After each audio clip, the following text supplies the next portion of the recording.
Valley Canoe Products Argonaut. I'm Mark from BOATSnBIKES.com, and today we're taking a look at a option from the used kayak market, the Argonaut.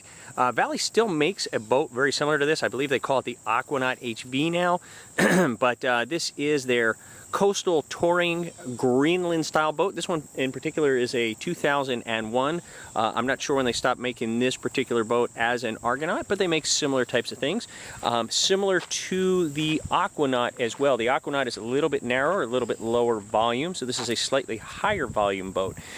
First we're going to take a look at the boat itself, just from a general standpoint. It is a Valley, and of course Valley boats are known for being extremely durable, extremely well built. They use lots of fiberglass, or dialine, they like to call it in these, but this thing is absolutely built like a truck. So if you're looking for a used kayak, looking for a Valley is probably a good idea, simply because they are so well built. You can buy a boat that's 10 years old, and if it was kept up, will still have years and years of life left in it.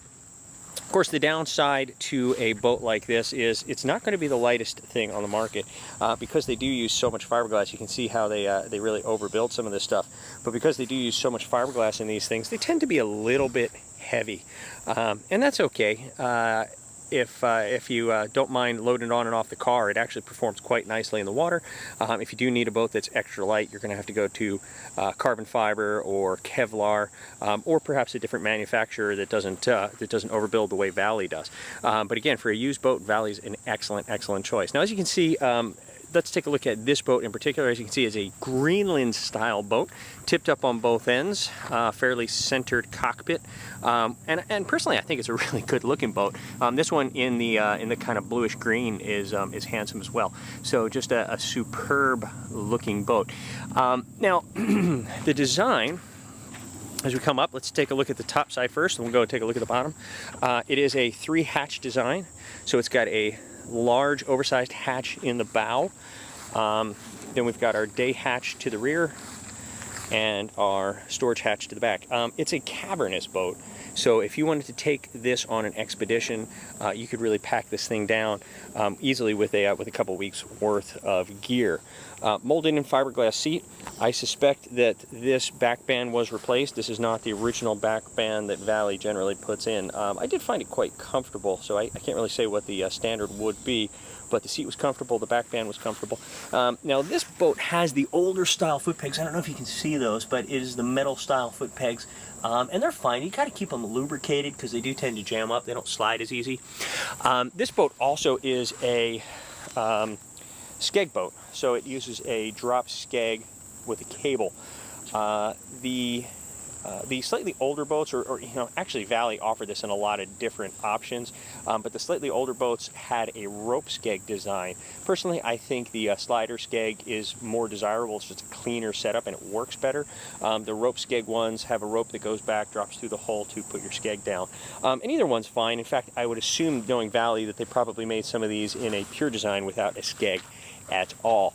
Now, let's flip her over. We'll take a look underneath and talk a little bit about the paddling dynamics and characteristics of this beastie.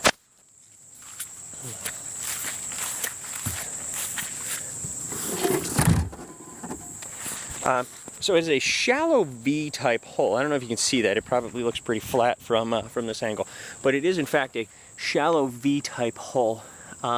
And at 22 inches, so the boat is about 17, I think it's 17.3 or 17.7, but it's 17.5 by about 22.5 wide. And you can see it's a shallow V that they run down the middle of it.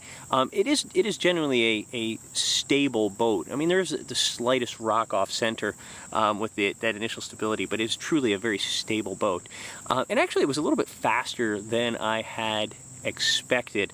I expected it to be, relatively sluggish, just because it just looks a little bit wider than I thought it was. At 22.5, it's not, it's really not that wide, but I expected it to be a little slower. It wasn't. It actually paddled quite nice. It gets some glide going, and I could certainly see that if you were in this boat for a couple of days, it would be great. You can take some pictures out of it. It's more than stable enough for that. You don't feel like you're on edge all the time. But it isn't a sled either. It's a performance boat, although it isn't a Ferrari. In fact, if I were going to call it a car, I would probably say Ford Explorer. You know, gets up on the highway, goes, hauls lots of junk, can kind of go anywhere. It is a great rough water boat. I mean, today we're smooth as glass, but I had it out in some rough water the other day and it performed handsomely. So it is a very nice rough water boat. It doesn't have a lot of rocker. The Argonaut has more rocker and it's more of a rough water boat, but this is plenty capable. You can see also that they drag the whole skeg out a little bit in the back. This is a boat that likes to go straight. It's no play boat. You put it on a course and it goes there, and then if you drop the skeg on top of it, there's just no way you're turning this thing. You know, even up on edge, it doesn't, you know, it just doesn't like to go around in circles. It's a boat that wants to go fast, and it's a boat that wants to go straight. So, who is this a good boat for? Well, a bigger guy or gal. But if you're 6 foot, 6'2", 6'3", you've got plenty of room there. You can see the tipped up bow there, the bow section right for the cockpit. Lots of room for leg. Or heavier people, you know, if you're 220, 230, this boat would handle you just fine. Again, it is voluminous, lots of capacity, so you could weigh 220 and still load it down with plenty of gear. It handles really nicely as you start to load it down with gear because it is such a high volume boat. It's not that easily affected or readily affected by, you know, just throwing some gear in it. What else to think about? If you're looking for, you know, pure speed and performance, you know, there's probably better choices, but if you're looking to go out and be in a boat that you don't have to concentrate on every minute or can handle any conditions that are going to come your way, be prepared for you know, a calm day or a day that things really kick up, or if you want to be able to haul lots of junk under those conditions, this is an excellent choice. Again, Valley boat's extremely well built. You know, this is a bit of a I called it a Ford Explorer. Maybe, you know, maybe Honda Accord or Camry is a good analogy as well. You know, it's a great do-it-all, extremely reliable boat. It's not the kind of thing you're going to get in and feel crazy excitement like a Corvette, but it's a just drop-dead, straight shoot, plenty fast, get you there, reliable dead boat.